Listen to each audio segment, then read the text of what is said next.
Boa noite, amigos do mundo espiritual, amigos aqui presentes hoje, para realizarmos mais uma vez o nosso estudo do Espiritismo,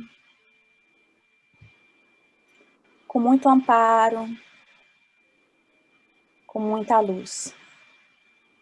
Nos ajuda, Senhor, a mantermos a nossa concentração, a acalmarmos os nossos corações,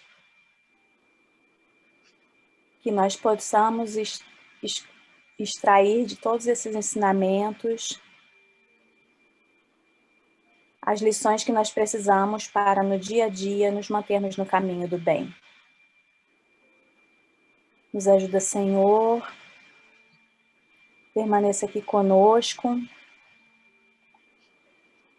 que assim seja.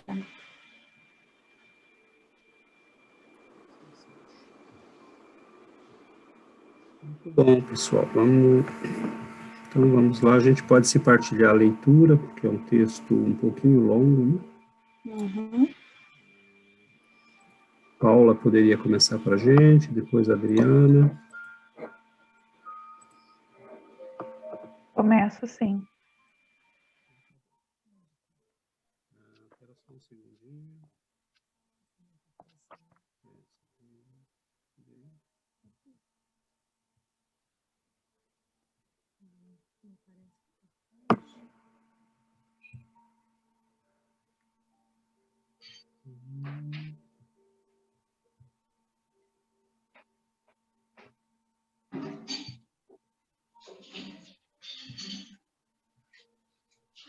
Sabe aquelas coisas da informática que... Apareceu para vocês aí Apareceu o texto?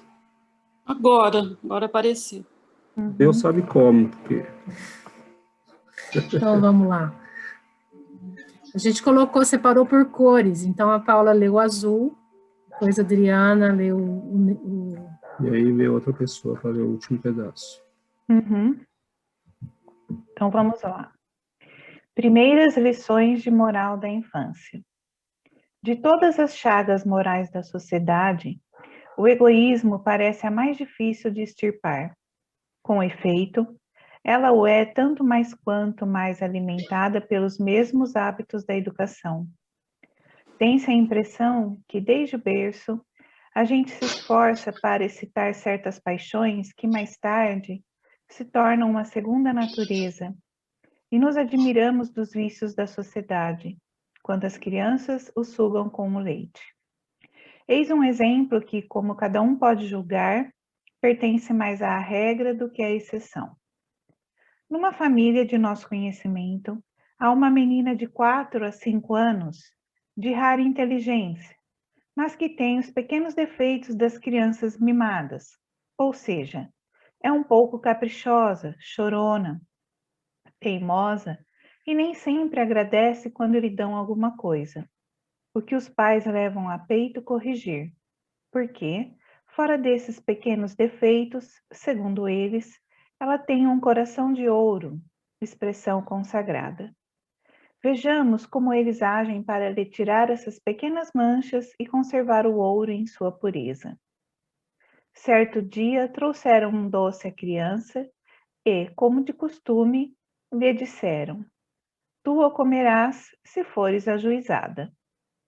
Primeira lição de gulodice. Quantas vezes, à mesa, não acontece dizerem a uma criança que não comerá tal guloseima se chorar? Dizem: faze isto ou faze aquilo e terás creme. Ou qualquer outra coisa que lhe apeteça. E a criança é constrangida, não pela razão, mas tendo em vista a satisfação de um desejo sensual que incentivam. É ainda muito pior quando lhe dizem, o que não é menos frequente, que darão a sua parte a uma outra. Aqui já não é só a gulodice que está em jogo, é a inveja. A criança fará o que lhe pedem, não só para ter, mas para que a outra não tenha. Querem lhe dar uma lição de generosidade? Então dizem: dá esta fruta ou este brinquedo a alguém.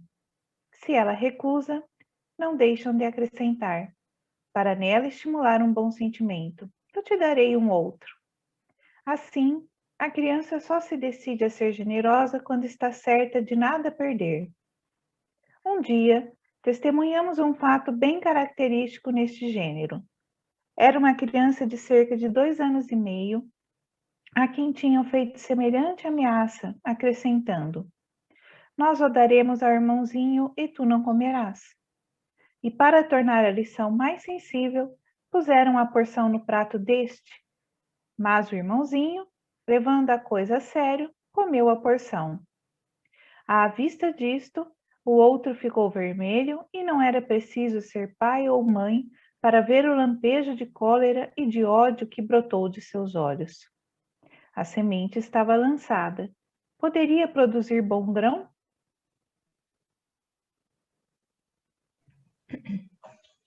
Voltemos à menina, da qual falamos. Como não levou em consideração a ameaça, sabendo por experiência que raramente a executavam, desta vez os pais foram mais firmes, pois compreenderam a necessidade de dominar esse pequeno caráter e não esperar que a idade lhe tivesse feito adquirir um mau hábito. Diziam que é preciso formar as crianças desde cedo, máxima muito sábia, e, para pôr em prática, eis o que fizeram. Eu te prometo, disse a mãe, que se não obedeceres, amanhã cedo darei o teu bolo à primeira criança pobre que passar. Dito e feito. Desta vez não cederam e lhe deram uma boa lição. Assim, no dia seguinte de manhã, tendo sido avistada uma pequena mendiga na rua, fizeram-na entrar, obrigaram a filha a tomá-la pela mão e ela mesma lhe dar o seu bolo. Acerca disto, elogiaram a sua docilidade. Moralidade. A filha disse: se eu soubesse disto, teria tido pressa em comer o bolo ontem. E todos aplaudiram essa resposta espirituosa. Com efeito, a criança tinha recebido uma forte lição, mas lição de puro egoísmo, da qual não deixará de aproveitar outra vez, pois agora sabe o que custa a generosidade forçada. Resta saber que frutos dará mais tarde esta semente, quando, com mais idade, a criança fizer aplicação dessa moral em coisas mais sérias que um bolo. Sabe-se todos os pensamentos que este único fato pode ter feito germinar nesta cabecinha? Depois disto, como querem que uma criança não seja egoísta quando, em vez de nela despertar o prazer de dar e de lhe representar a felicidade de quem recebe, impõe-lhe um sacrifício como punição? Não é inspirar aversão ao ato de dar e àqueles que têm necessidade? Um outro hábito igualmente frequente é o de castigar a criança mandando-a comer na cozinha com os empregados domésticos. A punição está menos na exclusão da mesa do que na humilhação de ir para a mesa dos criados. Assim se acha inoculado, desde a mais tenra idade, o vírus da sensualidade, do egoísmo, do orgulho, do desprezo aos inferiores, das paixões, numa palavra que são, e com razão, consideradas como as chagas da humanidade. É preciso ser dotado de uma natureza excepcionalmente boa para resistir a tais influências, produzidas na idade mais impressionável e onde não podem encontrar o contrapeso da vontade, nem da experiência. Assim, por pouco que aí se acha o germe das más paixões, o que é o caso mais comum, considerando-se a natureza da maioria dos espíritos que encarnam na Terra, não pode senão desenvolver-se sob tais influências, ao passo que seria preciso espreitar-lhe os menores traços para os abafar. Ronaldo, você poderia ler, Ronaldo?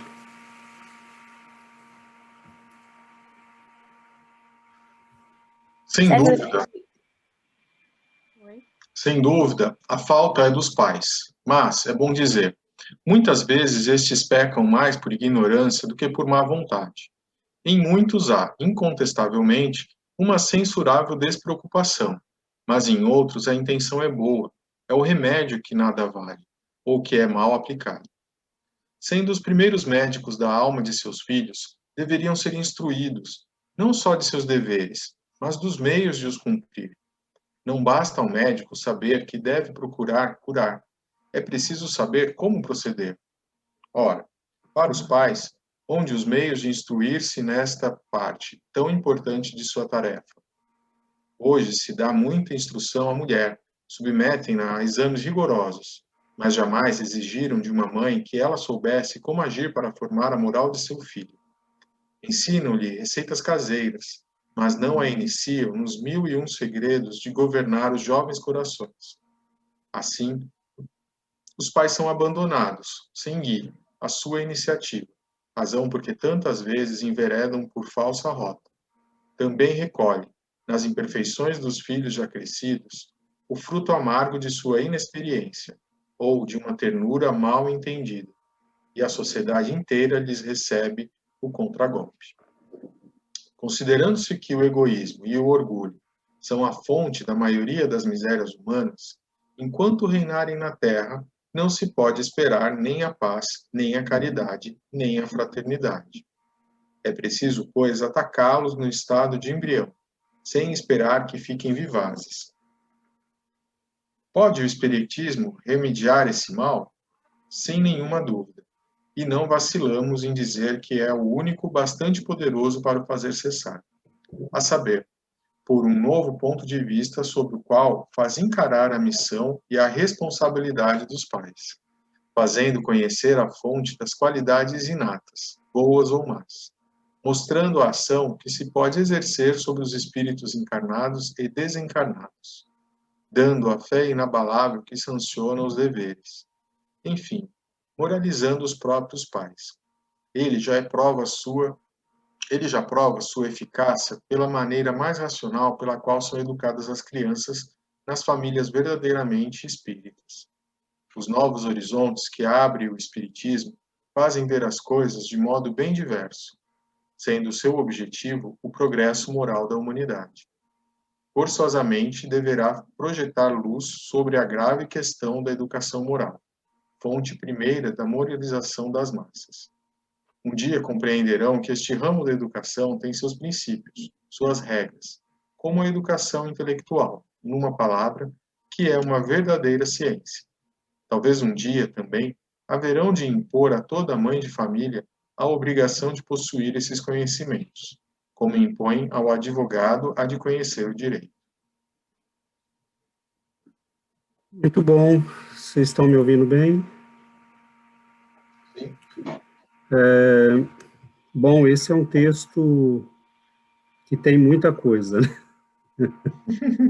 E o nosso objetivo, na verdade, não é... Quando eu li esse texto na Revista Espírita, de 1864, a primeira coisa que me impressionou foi o fato de que Allan Kardec, mais uma vez, embora sendo um homem do tempo dele, né? Por exemplo, hoje nós não diríamos é preciso ensinar a mulher, né? A gente diria ensinar os pais, mas ele era um homem do tempo dele. Mesmo assim, ele viu com muita clareza, né? Muito embora ele não esteja errado, né? Nos primeiros anos, normalmente, as mulheres se ocupam mais, né? Pela própria natureza da maternidade, das crianças, mas hoje a gente já não consideraria isso tão politicamente correto, né? Na verdade, me impressionou o fato de que ele viu, né, com uma clareza muito grande, que a educação moral é uma ciência em si. Então, não selecionei esse texto para que a gente fique aqui criticando os nossos deslizes como pais, né, porque a gente faz o melhor que pode, mas a gente volta e meia percebe que erra, né? Mas mais do que isso, que a gente possa fazer uma reflexão sobre a importância da educação moral, a importância dela começar na infância, né, a importância de a gente participar dessa educação se autoeducando. Então, há uma série de elementos aí, né, que a gente tem como fonte de reflexão. Então, eu, dando essa breve explicação de início, eu abro a palavra para que a gente possa ter o máximo de comentários possíveis. Então, palavra aberta. Achei super interessante o texto, não conhecia, mas é uma reflexão muito, muito corrente em casa, né? Porque, apesar de terem se passado 150 anos, a gente ainda sabe muito pouco como educar moralmente, né? E essa me fez lembrar, né, uma professora acho que é da UFRJ, em que ela tem um projeto e você encontra um canal dela no YouTube, mas ela tem muito material, ela chama Ciência do Início da Vida. E ela defende que isso seja uma disciplina desde eu acho que da adolescência, né? Para que as pessoas se conscientizem do que é ser responsável por um novo ser humano. E, a partir daí, como que isso deve ser tratado, né, levado? Porque, no final das contas, esses seres humanos que vêm, eles têm que ser melhores do que a gente. Mas a gente é responsável durante uma parte da vida em que eles não estão totalmente encarnados, né, de garantir que esse corpo deles, né, esse perispírito, isso cresça de uma maneira saudável, né? Física, mas moralmente também, né? Então, eu acho que é um meio em que o Espiritismo nos dá várias propostas, né? Mas elas são profundas, elas são complicadas, né? Lendo sobre o desenvolvimento do ser humano, é muito complicado lidar com a criança, porque, ao mesmo tempo que a gente tem que ter um respeito profundo, a criança não é um ser que domina todos as suas faculdades, né? Tem um ponto do texto que ele fala uma coisa muito legal, que é a criança não tem a vontade, e ele usa um outro termo, mas eu entendo que seja a racionalidade. Então, ela se deixa muito levar pela emoção. E nós, como pais, temos que fazer um esforço tremendo de não nos levarmos pela emoção, para que a gente possa, de fato, ajudar.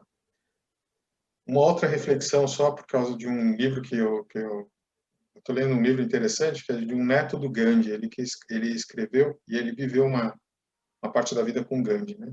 Em um dado momento, ele fala que o Gandhi teve 4 filhos, e um dos filhos do Gandhi teve muitos problemas. Na verdade, teve uma vida de problemas, assim, né, de questões morais mesmo, né, que nunca ele conseguiu resolver.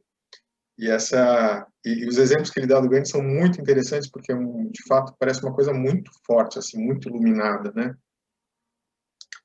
Mas, ainda assim, esse primeiro filho, que é o filho mais velho, ele não conseguiu ajudar. Quer dizer, não conseguiu ajudar, não. A gente não sabe o que teria sido, né, se não fosse ele.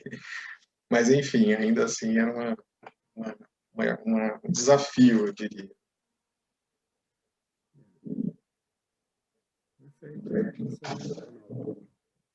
Roberto. Acho que educar um filho é o maior desafio de todos nós, né? Porque nós também estamos em crescimento e a gente tem a responsabilidade de mostrar, de fazer o nosso melhor, de colocar os seres humanos também no caminho do bem, no caminho da luz, né, no caminho correto, como a gente interpreta também, mas a gente também não é perfeito. Então, acho que a gente vai educando e vai aprendendo ao mesmo tempo. E aí, quando eu li esse texto, a gente já tem os filhos grandes, né, com 21 e 19 anos, mas acho que todo mundo aqui faz esse tipo de erro, né, esse tipo de chantagem com a criança, né, não vai comer, então vamos ver. Então, todo mundo fez isso quando as crianças, eu falo de mim, né, a gente acaba fazendo. E como que seria importante a gente ter esse tipo de instrução, né? assim, na época eu acho que a gente é muito imaturo também, a gente tem os filhos muito jovens e a nossa maturidade também faz com que a gente cometa erros, mas é um negócio muito sério, muito importante, né? A responsabilidade de pai e mãe quando coloca essas criaturas no mundo, né? Quando ele escreveu esse texto, Allan Kardec, você vê, há 150 anos atrás, hoje em dia, eu não sei se não é até mais difícil, apesar de a gente ter mais informação, a gente ter mais estudo, conhecimentos em geral, mas as crianças, você vê agora meu filho, que ele está fazendo, jogando Fortnite, né, com os amigos dele. Mas a distração das crianças, como a internet, os jogos de hoje, para a criança fugir do caminho reto hoje tem que ficar mais fácil, tem que ficar atento. Você vê os perigos que tem na internet, hoje em dia no colégio, com o politicamente correto também que existe, eles acabaram com a religião na escola, dos princípios morais. Eu acho que está um tempo assim perigoso, fácil de... Como é que eu posso dizer? A gente tem mais conhecimento, as crianças hoje em dia, eu acho que as crianças que estão nascendo hoje em dia, essas mais novas, de 5, 6 anos, eu acho que tem uma leva boa vindo por aí. Eu tenho a impressão que essa geração vai ser muito boa para a humanidade, mas, ao mesmo tempo, tomar cuidado com as influências externas. Né? Hoje em dia, os pais deixam muito na mão dos outros para cuidar, no videogame, como a gente deixa um pouco, e é o futuro do nosso filho, é o futuro da nação também, né? da terra, né? Com a forma que a gente vai educar nossos filhos, as crianças de hoje. É o futuro, né? Interessante. Pode falar, Fer. Eu achei interessante que no texto ele vai falar dos pais como médicos dos filhos, né? Médicos da alma. Me fez pensar uma frase do Emmanuel, que eu não me lembro onde que eu li, mas ele vai falar dessa coisa da família que tem a função educativa, mas regenerativa também, né? De que é o nosso caminho, e antes de ser pais, o nosso primeiro papel na família é como filho. Ninguém passa pela vida sem ser filho, né? Então, é o nosso primeiro papel onde a gente aprende mais. Então, esse texto ele me toca muito, porque como psicóloga eu vejo o quanto que a gente já evoluiu e que a gente já aprendeu em termos de evolução e de aprendizagem intelectual, como ciência, pedagogia, psicologia, né? A gente teve tantas teorias e do ponto de vista do desenvolvimento moral, o que a gente tem? Que educadores que falaram sobre isso, né? Que pessoas. Então, como vocês estão falando, é uma coisa tão 150 anos, né? Que eles já levantaram essa bandeira dizendo a gente precisa educar moralmente, mas a gente ainda não evoluiu, né? Como eu disse ali, precisaria ter uma ciência da educação moral. Então, eu fico pensando que se isso não é um espelho do nosso próprio desenvolvimento moral, porque para ajudar nossos filhos a se desenvolver, a gente precisa se desenvolver. E se a gente entra lá quando Kardec pergunta, né? Não me lembro o número da pergunta, mas ele diz, como que a gente faz para se desenvolver moralmente? E a resposta é, conhece-te a ti mesmo. Então, precisa esse esforço, esse sacrifício de autoconhecimento pessoal, para que a gente consiga se evoluir moralmente. E se a gente não faz esse caminho, é muito difícil a gente conseguir ajudar alguém a fazer, né? A gente só guia alguém por um caminho que a gente já fez, senão fica difícil.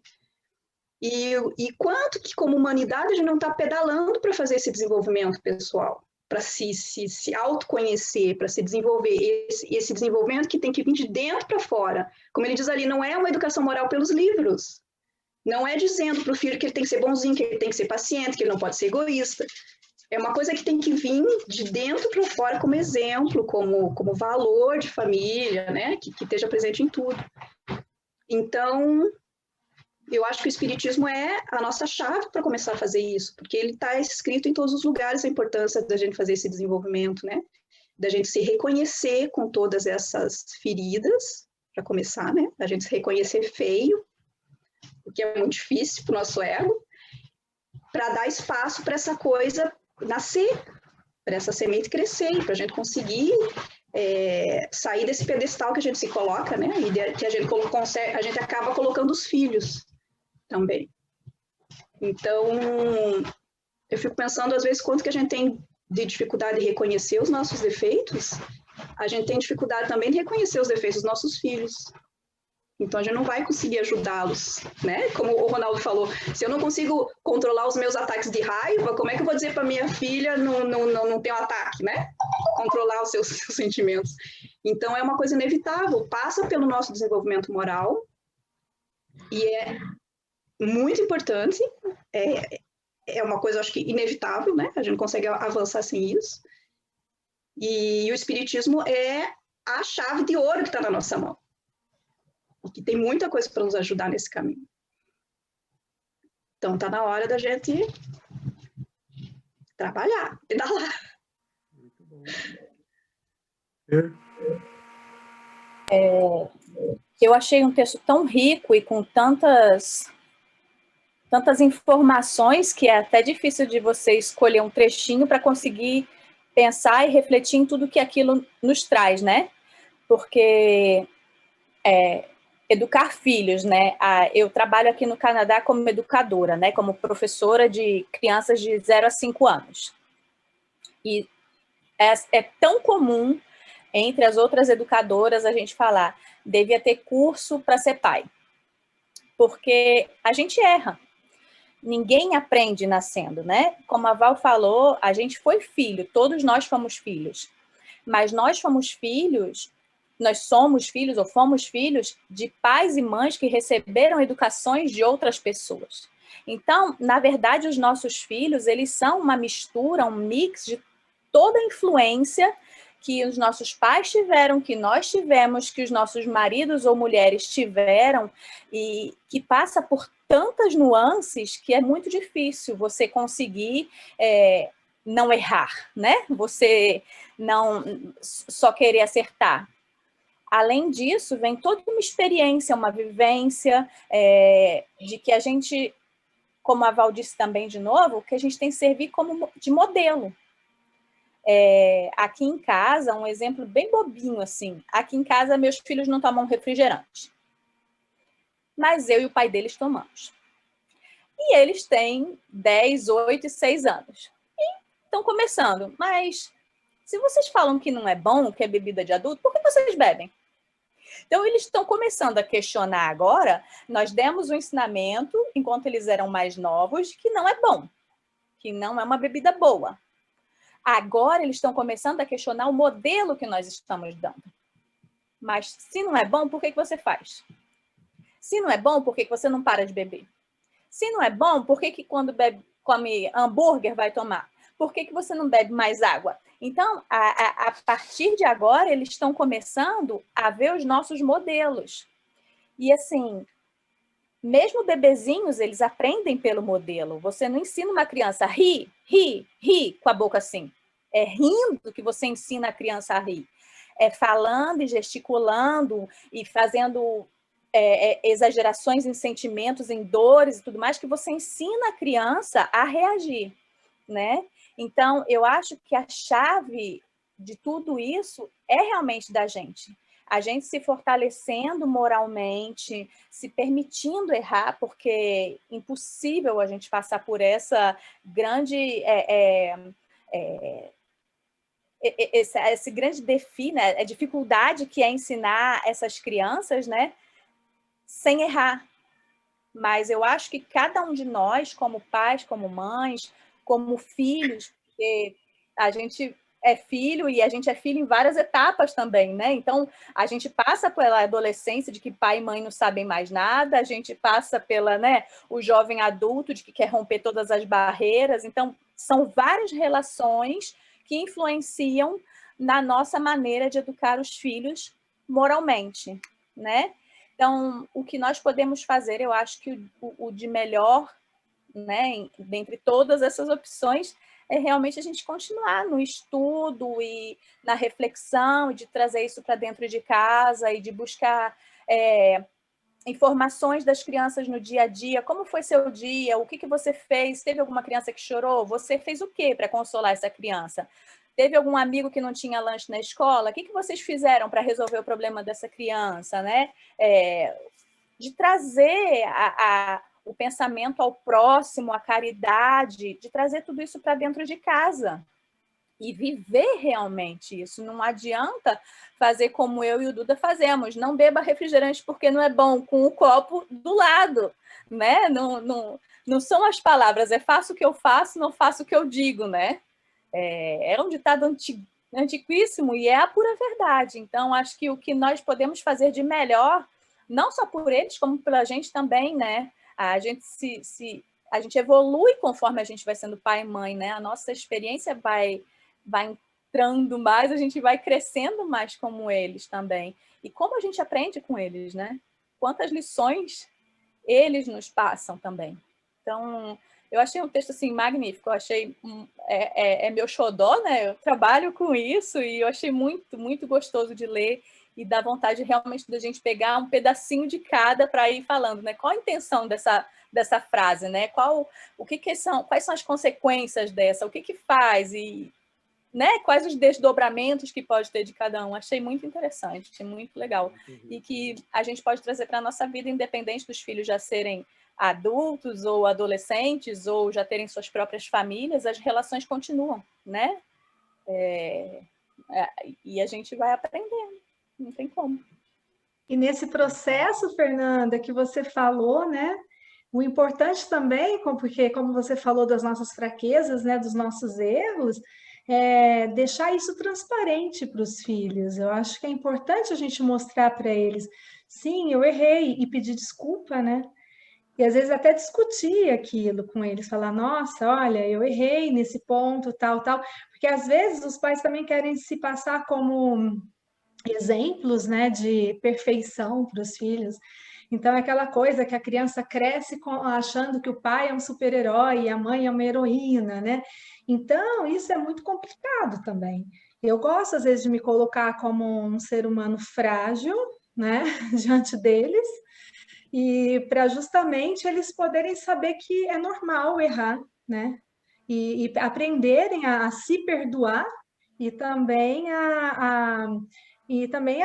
aprender a pedir desculpa para os outros, né? Então, de reconhecer o erro e saber voltar atrás e tentar corrigir, né? Eu acho que isso é muito importante mesmo.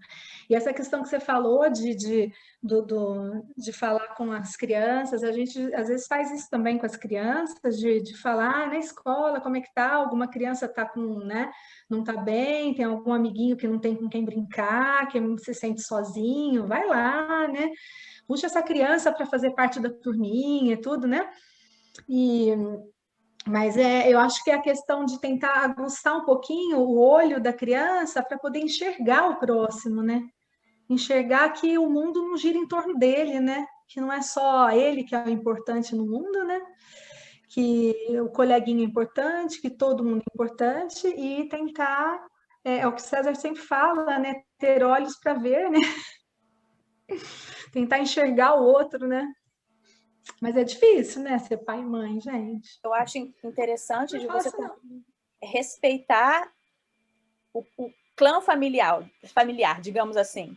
Aqui em casa eu tenho 2 meninos e uma menina. Então, a gente vê, eu não fui a mesma mãe para o meu mais velho, que depois eu fui para os meus outros 2, né? Eu sou uma mãe diferente para cada um dos meus filhos. Eles são pessoas diferentes, né? Com entendimentos diferentes, com necessidades diferentes. E eu tenho que aceitar como mãe de que muitas vezes o meu modelo, os meus ensinamentos não vão ser suficientes, porque eles já vêm com as bagagens deles. Apesar deles serem novos, a chegada de um irmão mais novo na vida de um irmão, de um filho que até então era filho único, é super impactante. Então, vai gerar, né, as reações e as consequências de tudo. E que atrelada a tudo isso vem essa bagagem que ele já tem realmente, né? Quantas crianças pequenininhas falam coisas que a gente olha assim, faz, meu Deus, é um anão, né? Uma alma velha numa criancinha. Então, de aceitar tudo isso também é muito difícil, né? E da gente mostrar as nossas fragilidades é excelente, né? De você ver... hoje em dia, eu acho que, como o César falou, né? Que é um texto ainda muito de antigamente, mas muito ainda presente, né, hoje em dia, e que, como o César falou, que antigamente a gente botava isso nas costas das mulheres, né, e que hoje em dia não, a gente tem os pais que participam, e os homens começaram a perceber que eles têm uma influência gigantesca também na criação das crianças, né, e que exatamente isso de você ter, né, nas famílias que é uma mãe e um pai, né, você ter uma visão masculina e uma visão feminina, você forma uma outra visão nessa criança também. É um modelo diferente de reagir para as mesmas coisas. Então, é super enriquecedor sempre. E fora isso, você conseguir com o seu parceiro, com a sua parceira, chegar a um entendimento de que aquilo ali vai funcionar em casa, porque, né? Aí vem o que eu estava falando antes, que você tem o pai e a mãe de um, que misturou com o pai e a mãe do outro, e isso sem falar de família que tem madrasto, padrasto, outros filhos, né? Falando de uma família simples e básica, só com mãe, pai e filhos. Então, assim, essas somas, né, de experiências e de situações que nos enriquecem e que nos preparam para tudo isso, né? A gente tem que estar sempre atento. A Gi falou, né? Educar não é fácil e acho que nunca será. Mas é a nossa missão, né? A gente não teria tido filhos aqui, não teria tido a quantidade que nós tivemos, se não tivesse, né, no nosso caminho, se não fosse isso que a gente deveria fazer. Então, muitas vezes, pode ser os nossos obstáculos ou podem ser aquilo que nos impulsiona, né? E esse é o objetivo, né? A gente está aqui justamente para fazer essa reflexão. Temos que lembrar que, mesmo que nós já tenhamos crianças grandes, eles vão logo ter filhos e vão educar também. Então, tudo isso está em questão, né? A Vera tinha levantado a mão, Vera?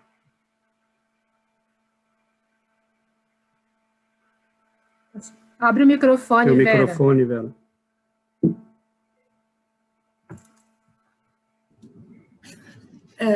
Quem tiver mais de 60 anos aqui nessa turma deve se lembrar que, na minha época, tinha educação moral e cívica. Era uma disciplina, né? Não que eu tenha aprendido muito com a moral, talvez mais com a cívica, porque eles prendiam muito nessa parte do patriotismo, né? Dessas coisas. Eu acho que aprendi mais com a filosofia, que depois eu vim a estudar, do que com essa matéria aí, porque não se abria. Só dizendo que, quem sabe, se um dia teremos uma volta dessa matéria mais profundamente estudada e trabalhada, né? Que pode ser, com certeza, é o Espiritismo, né? Essa moral que ele ensina, que passa para a gente. E esse texto é muito bonito mesmo. Se a gente tivesse ouvido isso lá atrás, talvez a gente tenha praticado como professora, sem saber isso aí. Mas daqui para frente a gente praticaria com muita mais intensidade, né? Usando, por exemplo, eu usando o meu francês, às vezes eu me ensinava essas coisas de higiene, de coisas pessoais, principalmente, né? Porque a gente trabalhava com criança de todo tipo. Mas religiosidade a gente nem podia falar, era proibido falar de religião, né? De alguma coisa assim diferente. Imagina falar sobre reencarnação na minha época. É isso aí. Nós temos um caminho, né, para ser feito. Júlia, Eliana, você queria falar? Só para acrescentar, né? Porque tudo que todo mundo falou é a realidade, né? É realmente o que nós vivemos com os nossos filhos, sempre tentando fazer o melhor. Mas eu acho que esse texto vem trazer uma mensagem que nós precisamos pensar realmente nessa educação moral, mas vinculado à parte espiritual, né? Porque sem a parte espiritual nós não conseguimos fazer a evolução moral do ser humano, né? Quando meus filhos eram pequenos, eu estava muito vinculada à igreja.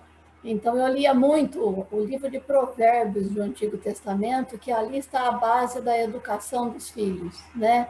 E eu sempre procurei buscar dentro da religião, que no momento eu vivia a religião católica, as bases, os ensinamentos, mas sempre, assim, quando ia dar uma explicação, falando para eles a nível de como Jesus agiria, como Jesus estava observando aquela atitude, aquela conduta.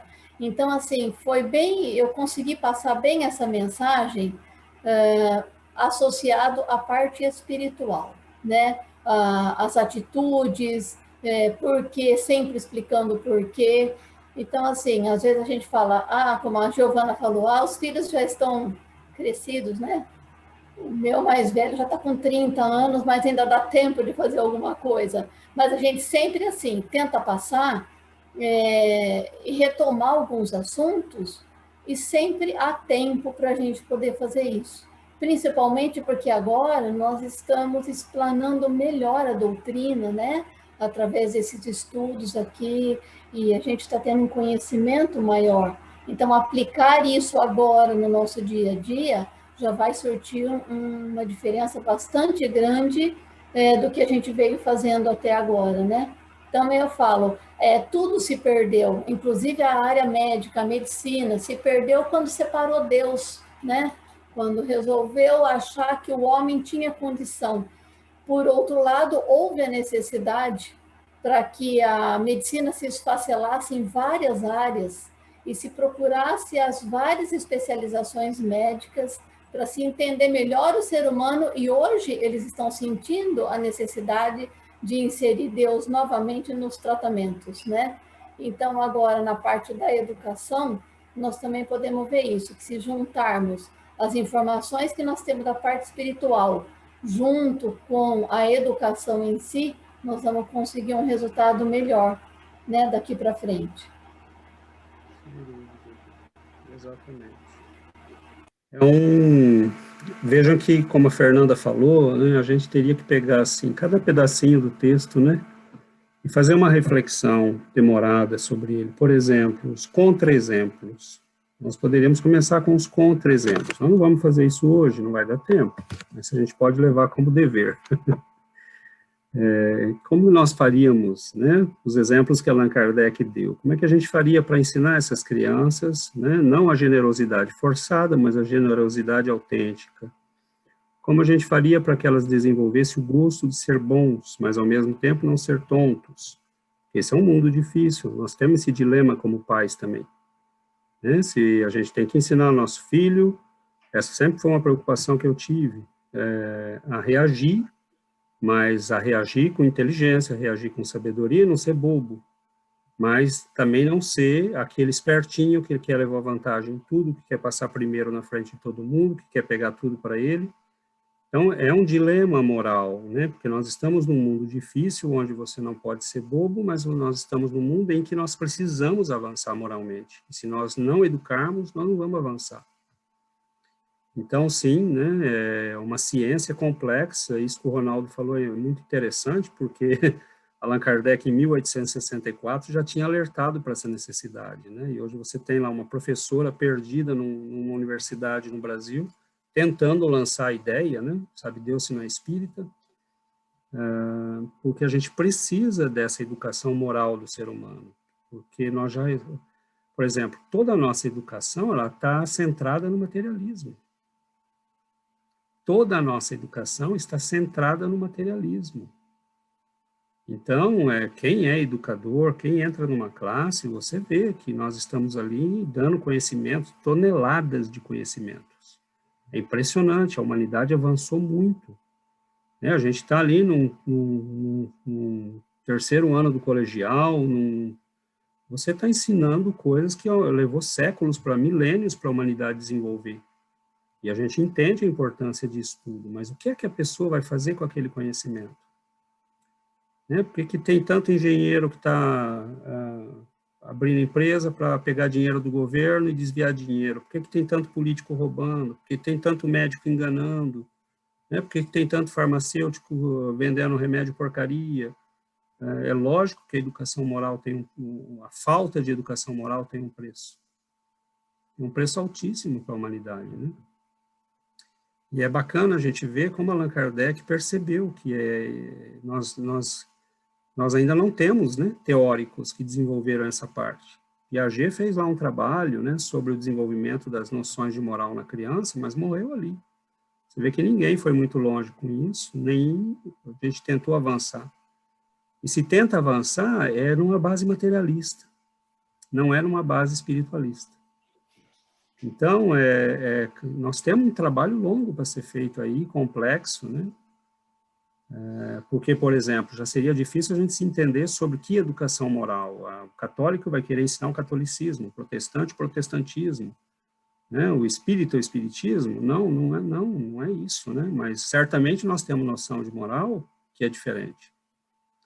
Então, o primeiro exercício seria esse, né? Da gente pensar como é que seria. Então, eu acho que é importante, se a gente tivesse recursos, né? Começar uma escola espírita, por exemplo, para dar eu adoraria embarcar num projeto desse, né?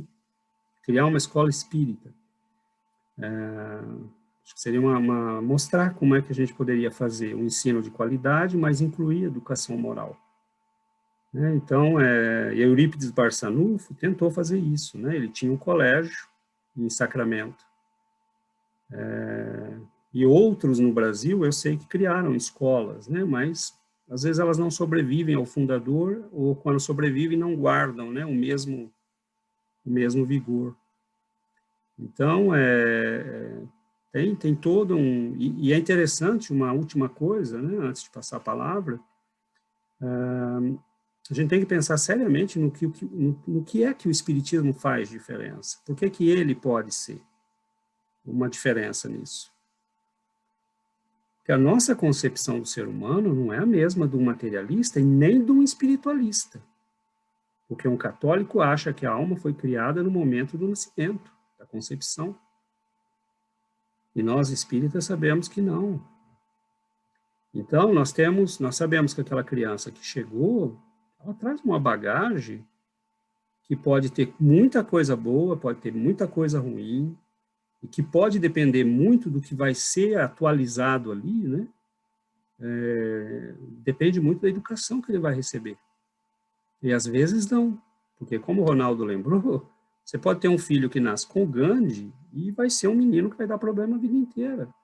Talvez justamente para lembrar o Gandhi, né? Do trabalho da paciência, porque alguns de nós, às vezes, temos filhos complicados, e aí você tem que ter paciência, você tem que saber lidar com aquilo, você tem que estudar, você tem que se informar, e às vezes a gente acaba se educando para poder educar aquela criança. Então, há um trabalho muito grande, mas a doutrina é muito bonita, porque ela mostra que aquele sujeito que está nascendo ali com a gente é uma alma. E é uma alma que às vezes nos ultrapassa de muito na inteligência, às vezes até na moral, e às vezes não. Ela veio realmente necessitada, precisando de ajuda, ela veio precisando de amparo, ela precisa que a gente possa orientá-la, né?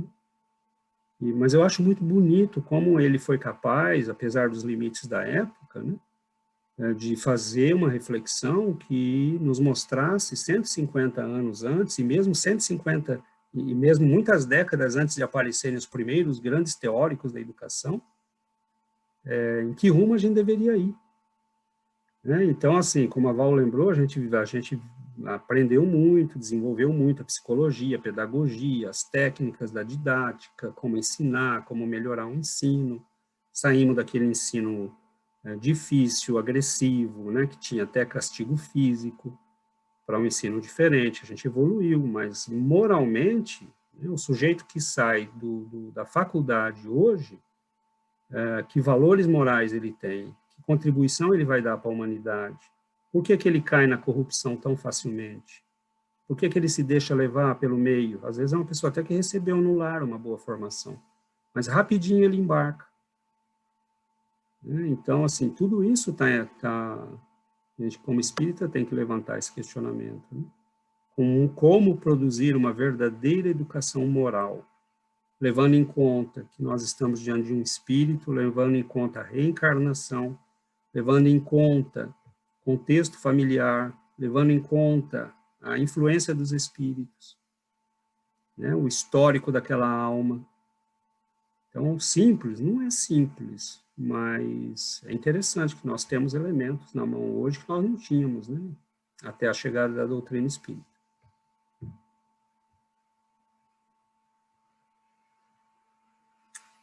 Palavra aberta.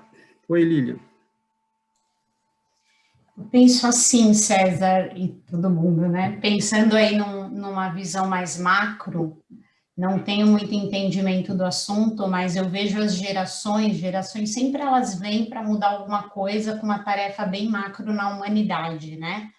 Então, cada geração ela vem para mudar alguma coisa que a gente precisa como prioridade zero. Mas aí, de caso a caso, a complexidade é tão grande, é tão difícil. Na minha vida, eu falo como mãe, é o meu papel mais difícil. Desde que eu engravidei, eu já comecei a pensar em ser mãe, como ser uma melhor mãe, como ler muitos livros, e realmente foi um desafio. Eu me lembro que meu filho estudou numa escola toda a vida dele antes de vir para cá, montessoriana, e eu gostava muito da ideia de respeito ao próximo, de personalização do ensino, de individualidade, né, cada um no seu estágio, e ela tinha muita coisa, né, de educação moral, e cada ano da escola, eles tinham um projeto voltado de acordo para a idade da criança. Então, quando ele era pequenininho, era o ano dos animais, então, no final do ano, eles iam em abrigo de recolhimentos de animais. No 5º ano, eu lembro que foi de idosos. Então, durante a Páscoa, todas as épocas de festa, eles visitavam asilos, né, faziam eventos. E a escola abria as portas para os pais que queriam fazer o catecismo dentro da escola também. Meu filho fez, inclusive, todo o catecismo dentro da escola, porque, como eu também trabalhava, ele ficava mais do que o período escolar, né? E aí a gente ia na igreja, tal, mas ele fazia durante a semana, e era ótimo para os pais também, né? Mas eu acho que o exemplo é muito forte, e a gente tem que ser, né? Até meu filho agora está aprendendo a dirigir, e tá lá, 50 por hora, né, tem até o questionamento de reduzir, ele vai acima, ele fala, não, mas meu pai disse que pode ser um pouco acima. Falei, não, mas você está dirigindo com sua mãe. E aquela história, né, cada um tem aí, né, um conceito, e quando a gente tem um filho, a gente vê que as pequeninas diferenças são bem grandes, né, porque no sentido de educação, a gente acaba entrando nesse nível de detalhe e refinamento, e a gente, né, nós não somos perfeitos, a gente está aqui, a gente erra, a gente pede desculpa, está aqui para aprender, mas é muito difícil ser pai e mãe. Eu falo que se viesse, né, a gente lê o livro de educação, meu filho fez psicóloga de 4 anos até 12 anos, né? E a gente ia até a escola, também tinha toda uma equipe, né, muito bem preparada. E aí a gente ia lá, ela falava, nossa, você é a mãe, porque o Vitor, ele demorou muito para falar, ele era muito agressivo, ele mordia as crianças, né, eu falava, não, eu explico, até acho que na cabeça dos professores falava, não, o pai e a mãe deve ser aquele, eu vou te matar, eu vou te bater, eu vou... E aí eu falei, não, olha, eu li esse livro, eu li isso é uma tia, eu li não sei o quê, eu li, né, Criando Meninos, de 0 a tantos anos. Mas na prática, cada criança é única, não existe uma bula, não existe, né? Você vai por erro e acerto, e às vezes a gente erra, pede desculpa, mas eu acho muito, muito difícil, eu até falo, né? Eu só tive um filho, porque eu falei, gente, como é difícil ter que ser mãe e pai. Falo, com um só já tá me dando, mas ao mesmo tempo eu falo, né? Se eu tivesse 2, era mais fácil algumas outras coisas de moral, de divisão, né, eu falo hoje isso, eu falo, nossa, como eu queria ter tido um outro filho, porque às vezes seria ao contrário, né?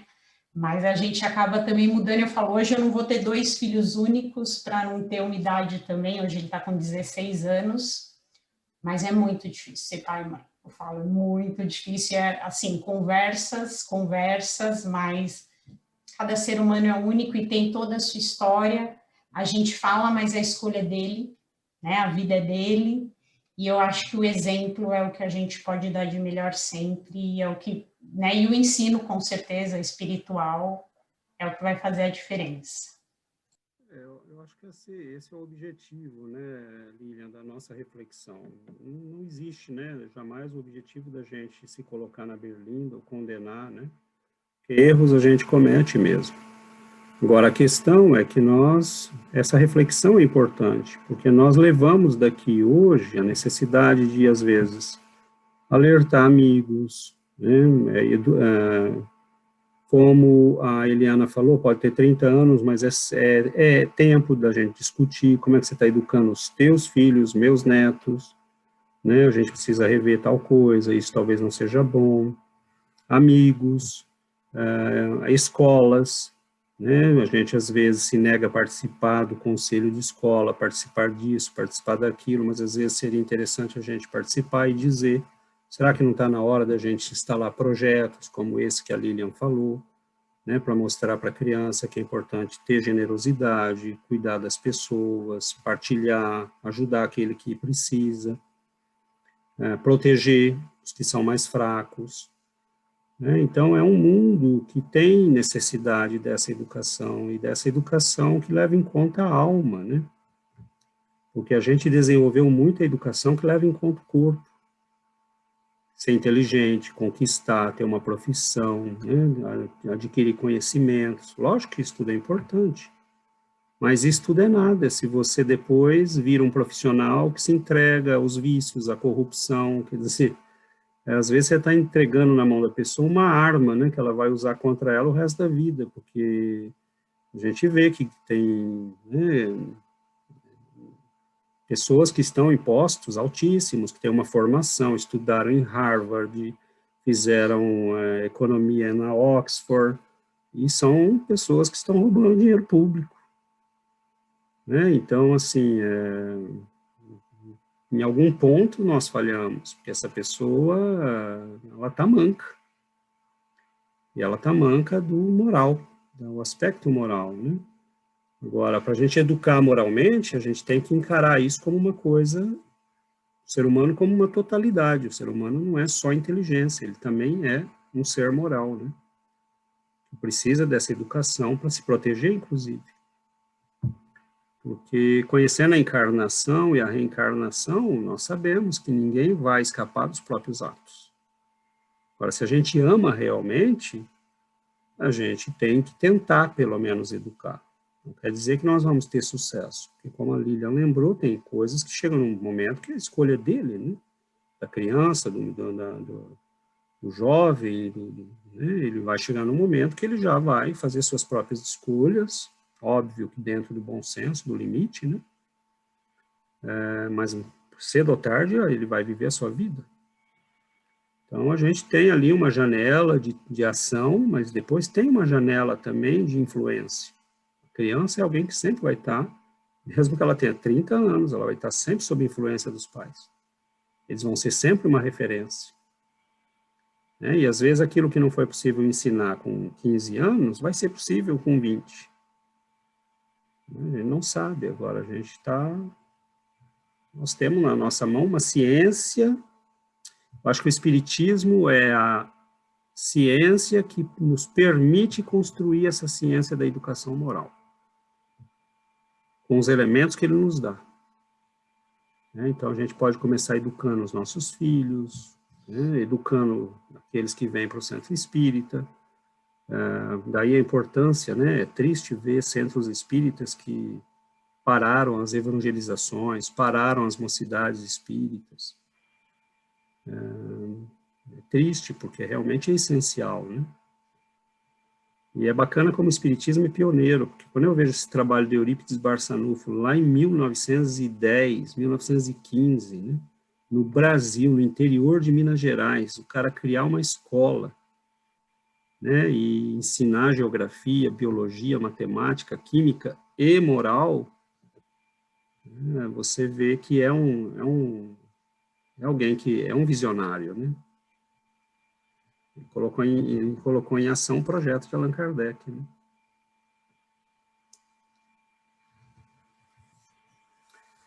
Mas temos aí uma imensa quantidade de coisas para refletir, né? E uma coisa que a gente não pode, talvez, esquecer é: nós vamos reencarnar de novo. Nós vamos reencarnar de novo. Então, talvez nós vamos ser netos de nós mesmos, bisnetos de nós mesmos. E o que a gente faz, volta. Né? Você educou um monstrinho, você educou um sujeito que ele não tem problema. Lógico que eu não estou falando para ninguém aqui, né? A gente pode errar, mas a gente se esforçou. Mas a gente vê pessoas que educam verdadeiros monstrinhos. Eu, como professor, eu vi. Então, assim, o moleque podia tudo, a escola não tinha direito de repeti-lo, o pai pega o telefone, porque é um usineiro poderoso e liga, né, e todo mundo faz pressão, né, e normalmente você vê as escolas cedendo, né, lembro até de ter passado por esse tipo de pressão, né, e assim, ninguém veio diretamente, mas indiretamente, e aí, né, você não... Eu falei, não, a nota é essa, se depois que eu virar as costas e for embora, alguém mudar, é problema deles, mas a minha vai ficar essa, eu não mudo nada, não. E a gente vê essas pressões, né, e agora, que tipo de educação esse pai está dando para o filho, né? Garotos de 17 anos que pegam o carro dos pais, né, matam uma pessoa na rua, e o pai paga os melhores advogados para tirar e processa ainda a família do morto. Então a gente tem pessoas que estão educando verdadeiros monstros. E isso tem uma consequência, né? Allan Kardec fala lá, a sociedade acaba pagando o preço dessa criatura mal educada, né? Então, mais uma vez, eu acho assim que vale a pena a gente olhar para a doutrina espírita, para a divulgação do espiritismo, para que ele entre nas famílias. E não porque nós temos interesse de... O espiritismo não tem, né? Ele está aí, os livros estão tudo solto na internet, custa muito barato, todo mundo pode ter acesso, não tem que pagar nada, mas desde que a doutrina entre na vida das pessoas, isso muda a tua forma de ver a vida, de reagir aos problemas, de educar teus filhos. Os meus já estão grandes, eu errei nisso, não, mas começa hoje, dê o exemplo, mude. Né? Mude você primeiro, e depois eles vão ver que é possível mudar mesmo quando você já está numa certa fase da tua vida. Vários aqui falaram isso, na questão do exemplo. Já está feito. Não, não está feito. Você pode refazer a tua vida em qualquer momento, você pode mudar em qualquer momento, você pode reconstruir tua vida a qualquer momento. E esse é um poder que nós temos. E é um poder maravilhoso. Então, é usar, é mostrar. Meu pai sempre gritou, agora parou de gritar. Minha mãe fazia tal coisa, agora não faz mais. Eu não faço, filho, aprendi. Então, é mostrar que a gente também é capaz de mudar em qualquer fase da vida. Ter paciência, né? Porque a gente vai aprendendo uns com os outros. Hoje pais, né? Ontem filhos, amanhã filhos de novo. E aos poucos a gente vai se ajudando, né? Uns aos outros. Mas eu gosto sempre de lembrar que nós vamos voltar. E eu gostaria de voltar com pessoas que sejam capazes de me educar, né? Considerando a dureza da minha alma, considerando a teimosia, considerando o que eu sei de mim mesmo. Eu quero voltar com alguém que seja firme quando tiver que ser firme, que seja, né, bonzinho quando tiver que ser bonzinho, que me puxe a orelha quando tiver que puxar a orelha. Então, porque assim, nós estamos num mundo em que tem muita criança educando os pais. É uma coisa esquisita, né? Tem muita criança educando os pais são verdadeiros bibelôs na mão deles. E eles já perceberam o poder que tem. Então, tem que ter, a gente tem que saber com o que está lidando, né? Aquela alminha que está ali pode ser uma maravilha que a gente vai estragar, e pode ser alguém estragado que precisa ser melhorado. Não tem ninguém estragado, né? Exagero o termo aí, mas que traz problemas sérios. E a gente precisa de ajuda, né? É uma bênção você reencarnar e pelo menos saber que teu pai e tua mãe fizeram um esforço. Às vezes a gente é que não ajuda, mas eles pelo menos tentaram. Mas tá bom. Mais alguma coisa? Alguém gostaria de acrescentar? Pois é. Revista Espírita 1864. E tem gente que acha que o espiritismo está ultrapassado. Nunca deve ter lido, né? Mas tá bom. Então, vamos fazer a nossa prece.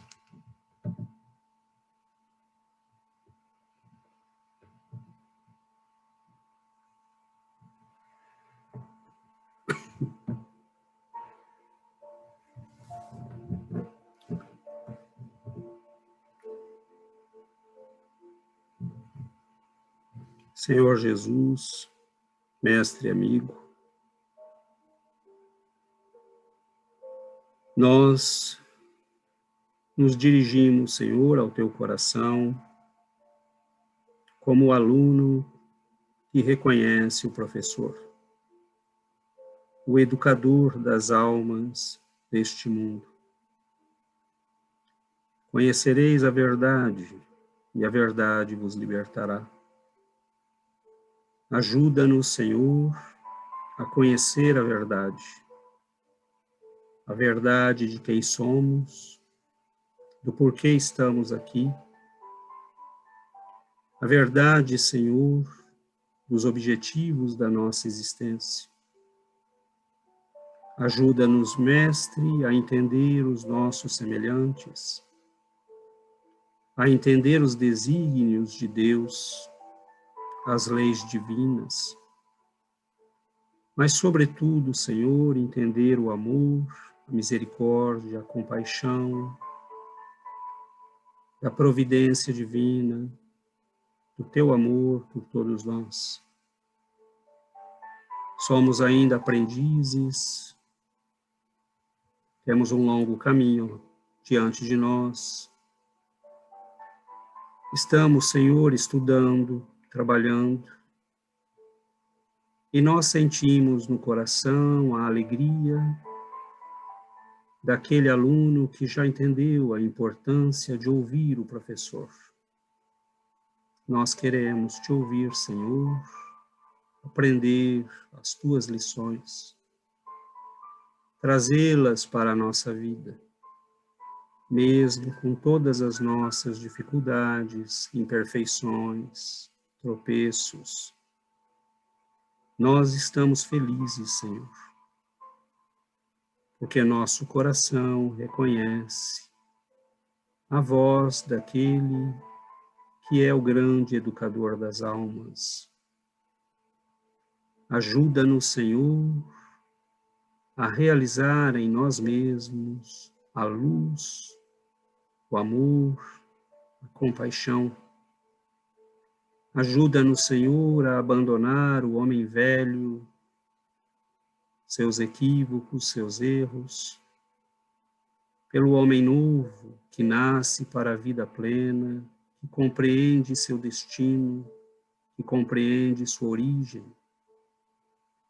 Nós agradecemos, Mestre, pela voz dos imortais que trouxeram à Terra esta abençoada doutrina, que nós possamos segui-los, permitir que eles venham aos nossos corações, que eles nos intuam, que eles nos ajudem diante das lutas, das dificuldades, dos desafios das nossas vidas. Muito obrigado, Senhor, pela bênção do estudo, por termos amigos com quem compartilhamos estes momentos de alegria, de crescimento espiritual, por termos amigos, não só no nosso plano, mas amigos queridos que nos acompanham nestes momentos, nos amparando, abençoando os nossos lares, nossas famílias, que eles possam trazer para todos nós a luz, a paz, a serenidade do coração, e que eles nos ajudem a continuar o aprendizado de nos tornarmos seres de luz. Fique conosco, Senhor, nos abençoe, nos ampare, e nós, com toda humildade, Senhor, nós te pedimos, não desista de nós.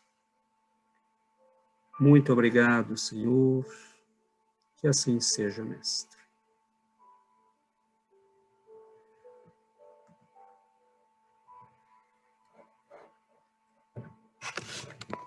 Eu sei que ele não vai desistir, mas